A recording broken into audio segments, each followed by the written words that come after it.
dari MK, Bang Doli, tanggapannya gimana, Bang? Ya, buat saya untuk kesekian kalinya putusan Mahkamah Konstitusi ini selalu menjadi kejutan, ya. Ini kan kita sisa tinggal kurang lebih seminggu lagi nih mulai pendaftaran. Tiba-tiba ada kebijakan baru dan kita sama-sama tahu putusan Mahkamah Konstitusi itu final and binding. Nah, tadi saya udah langsung koordinasi dengan Ketua KPU. Ketua KPU juga ada acara di sebelah, langsung pulang ke kantor, kumpul dengan kawan-kawannya, sesama komisioner, dan saya lagi nunggu putusan lengkapnya gitu. Nah, kalau kita lihat yang dari berita sekarang ini kan ada perubahan yang sangat mendasar ya. Jadi, dan hitungan hampir semua partai di setiap daerah nanti akan juga bisa kemungkinan untuk mencalonkan pasangannya sendiri gitu. Apalagi yang dihitung kan bukan dari jumlah penduduk tapi dari jumlah DPT. Nah, tentu ini akan akan merubah dari perspektif politik, pasti akan merubah konstelasi politik gitu. Tapi persoalannya apakah dalam 7 hari yang sisa ini akan baik atau tidak gitu ya. Makanya nanti akan kita pelajari. Dan memang kami sudah jadwalkan hari Senin tanggal 26 besok itu akan ada RDP yang memang akan membahas soal 3 rancangan PKPU dan 2 rancangan Perbawaslu. Mungkin hari Sabtu kami akan konsinyering dulu. Nah, bahan ini nanti akan kami bahas di konsinyering di hari Sabtu. Mudah-mudahan hari Senin nanti akan ada ya putusan. Kalau lihat dari tata peraturan perundangan kita, putusan ini nanti akan harus dituangkan di PKPU gitu. Bang Doli, ini kan kalau misalnya MK ada putusan MK ini artinya Mas Anies ini bisa maju melalui PDIP. Nah, ini melihatnya sebagai saingan Kim Plus nantinya seperti apa, Bang? Ya, saya kira itu yang tadi saya katakan, ini bukan hanya Jakarta. Hampir di semua tempat, provinsi, kabupaten, kota akan bisa merubah peta politik pencalonannya nanti gitu. Nah, tentu kalau kami dari Partai Golkar, dari Koalisi Indonesia Maju, ya tentu ini akan harus ada akan ada rapat lah ya. Kita akan pastikan dulu, ini kan baru saya belum nerima putusannya ya. Kadang-kadang kan putusan itu kalau nanti nggak tahu ada frasa-frasa apa di dalamnya sampai di akhir nanti yang kita ketahui nanti pada akhirnya apakah memang ini harus diberlakukan sekarang atau tidak gitu. Bang, artinya Komisi 2 bakal memanggil KPU untuk melakukan pendalaman gitu ya, Bang? Iya, hari Senin. Ya, tadi sebetulnya kita udah agendakan hari Senin itu membahas 3 rancangan PKPU termasuk terutama yang logistik ya. Tapi kalau ini kan nanti akan merubah PKPU yang kemarin ya. PKPU yang kemarin sudah kita sahkan gitu. Nah, sekaligus lah nanti hari Sabtu kita konsinyering, nanti hari Senin kita RDP. Mungkin apakah Golkar sudah memetakan akan ada perubahan calon-calon di daerah?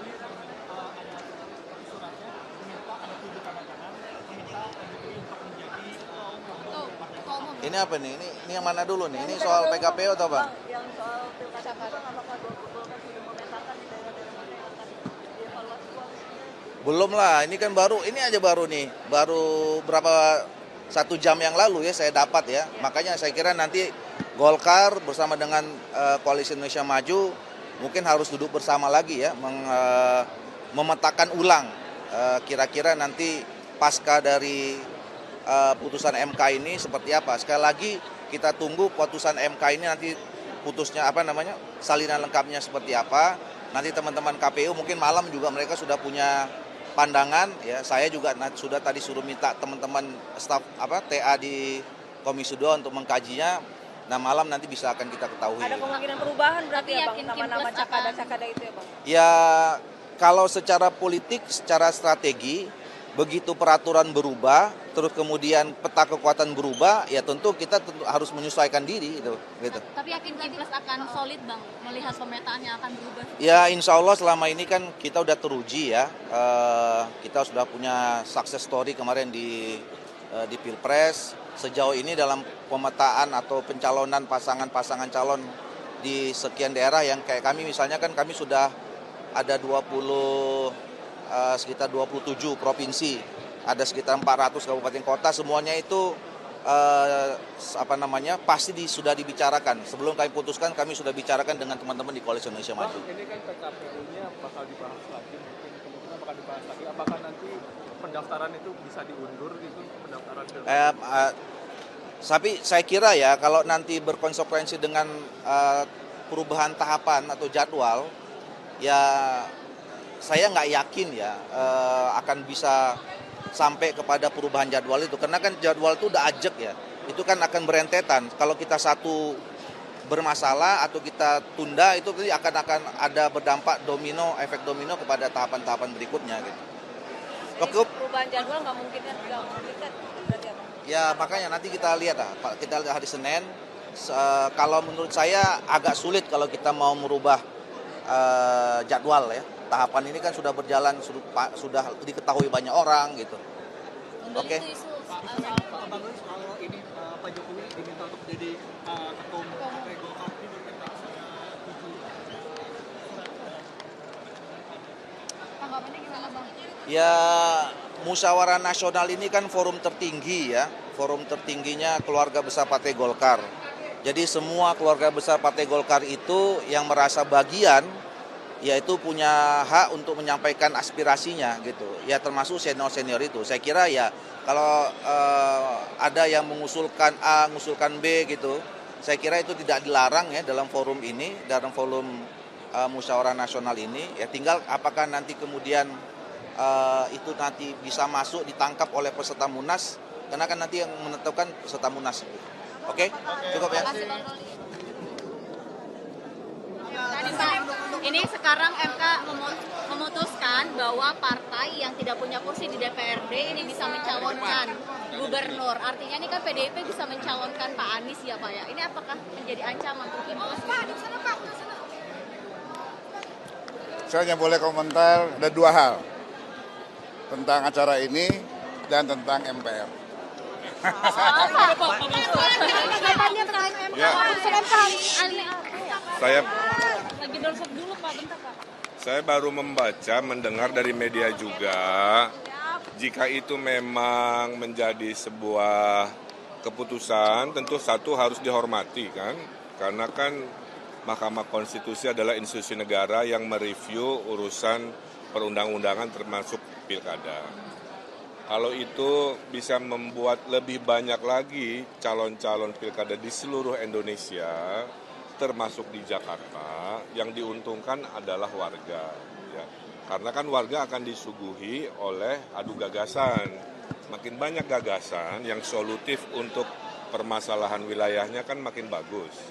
Saya tidak masalah, karena dengan banyak sedikit pun selama itu sesuai aturan tentunya harus dilakoni. Waktu wali kota Bandung saya 8 pasang, banyak sekali. Ada independennya juga. Waktu Pilgub Jawa Barat 4 pasang, juga nggak ada masalah.